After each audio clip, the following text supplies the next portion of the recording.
সরকার গঠন করতে।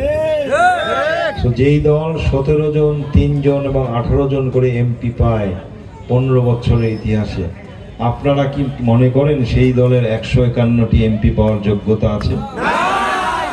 অতীত তো সেটা বলে না।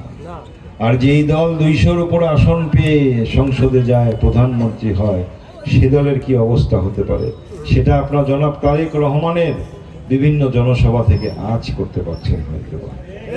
উনি যেখানেই যাচ্ছেন লক্ষ লক্ষ মানুষ তাকে এক নজর দেখার জন্য, তার দুটি কথা শোনার জন্য ব্যাকুল হয়ে ঘন্টার পর ঘন্টা অপেক্ষা করছে। এটা মানুষের আবেগ, এটা শহীদ রাষ্ট্রপতি জিয়াউর রহমানের প্রতি এবং বেগম খালেদা জিয়ার প্রতি তাদের আবেগ, তাদের ভালোবাসা থেকে কিন্তু মানুষ যাচ্ছে। তারেক রহমানও একটি নাম। তারেক রহমান একজন নির্যাতিত নেতা। তারেক রহমান নিজে 17 বছর নির্বাসনে ছিলেন। উনি নির্বাসনে থেকে বিএনপিকে সংগঠিত করেছেন। বিএনপির হাজার হাজার নেতাকর্মী যখন গুম হয়েছে, খুন হয়েছে, এই তারেক রহমান কিন্তু সঙ্গে সঙ্গে তাদের পাশে এসে দাঁড়িয়েছে।